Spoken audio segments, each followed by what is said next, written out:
Hi again, people. I didn't think part 1 would be so popular, so here's part 2 and another set of observations. I apologize beforehand if the pace is a bit fast, but we're trying to squeeze the largest number of points in the shortest time possible here. You'll need to pause in the second half to read the bonuses, so be ready. والسماء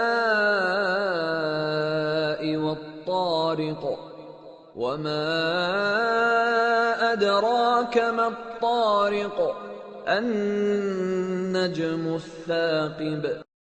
It's amazing how incomplete Quranic translations can be no matter how perfect. The word translated as night visitor, or sometimes one who hammers here, as many old interpretations understood it, is tariq, which also means one who knocks. Hold on a second. A piercing star which knocks? Does this make sense?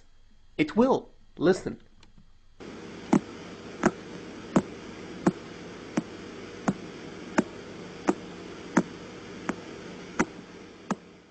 What you just heard wasn't me tapping on the mic. That's the sound of what they call a pulsar, a type of star which emits radiation so dense that it's capable of piercing through virtually anything it collides with.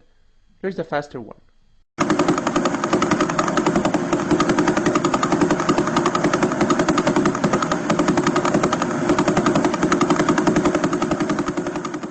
You feel cool now, huh?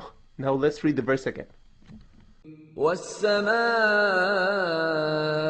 والطارق وما أدراك ما الطارق النجم الثاقب. Makes sense.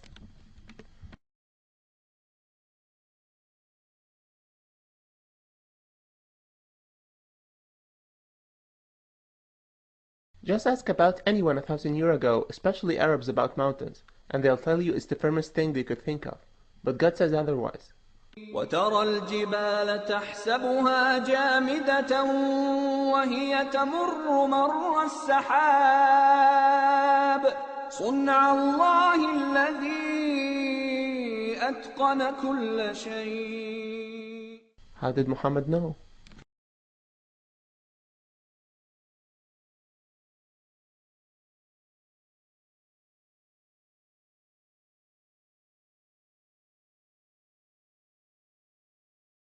وجعلنا الليل والنهار آيتين فمحونا آية الليل وجعلنا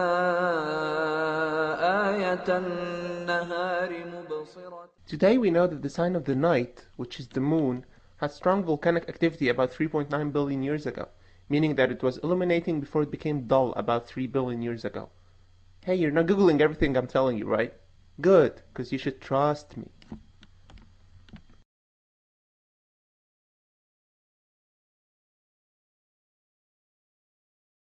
فلا أقسم بالخنس الجوار الكنس.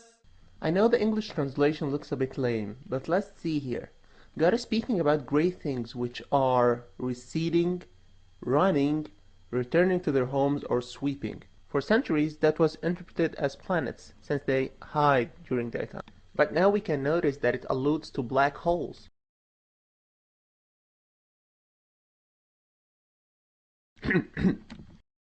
They run through space, sweeping anything and everything in their way.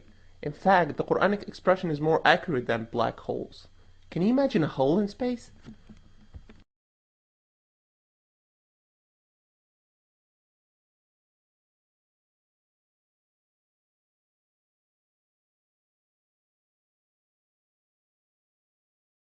خش عن أبصارهم يخرجون من الأجداث كأنهم جراد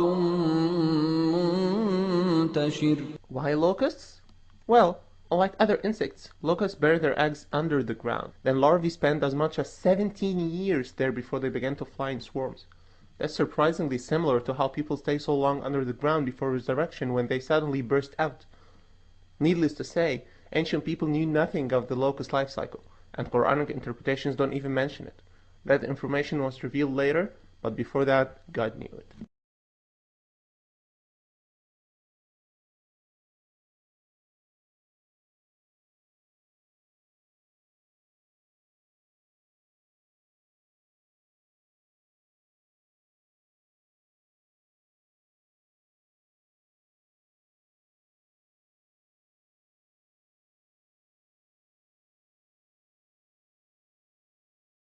كلا لئن لم ينته لنسفعا بالناصية ناصية كاذبة خاطئة. In 2002, a group of non-Muslim researchers proved that the frontal lobe is responsible for the so-called good and bad decisions. Are you beginning to understand why did God specifically call that person's forehead lying and sinful?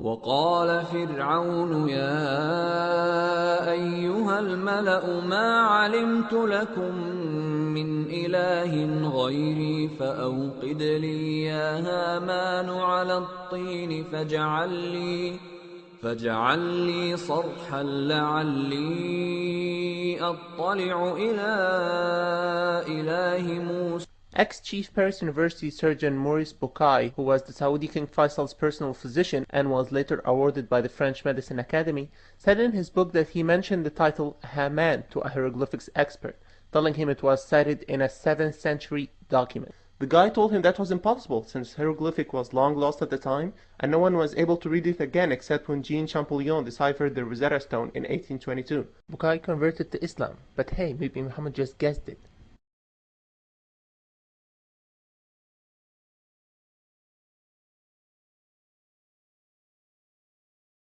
It's statistics time!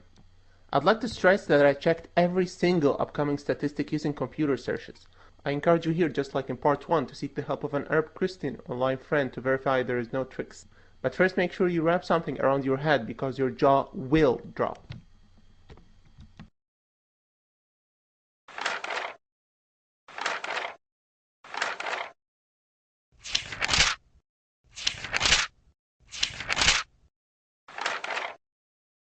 Get up, I'm not done yet.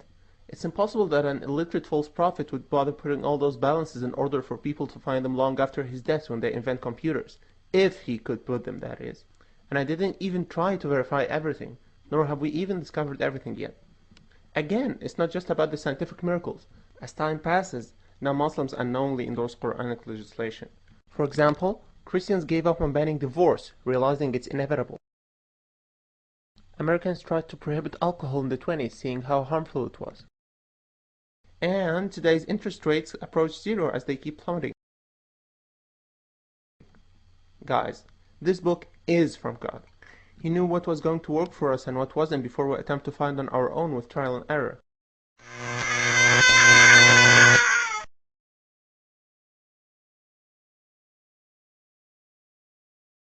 Did you know that there is a 1400-year-old unmet challenge to produce one chapter as eloquent as the Quran's Arabic? Some chapters are as short as a couple of lines. Producing a similar surah will immediately destroy the whole Islamic creed. أم يقولون افتراه قل فأتوا بسورة مثله وادعوا من استطعتم من دون الله إن كنتم صادقين.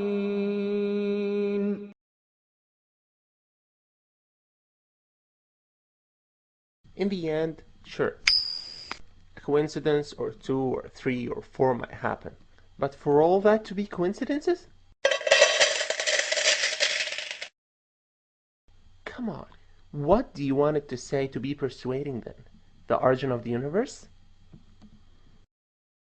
I don't know about you folks, but I wouldn't want to risk not believing in that book, as then I'd most probably end up spending more time than I wish for in, let's just say it's a very warm place. وما كان هذا القرآن أن يفترى من دون الله ولكن تصديق الذي بين يديه وتفصيل الكتاب لا ريب فيه من رب العالمين.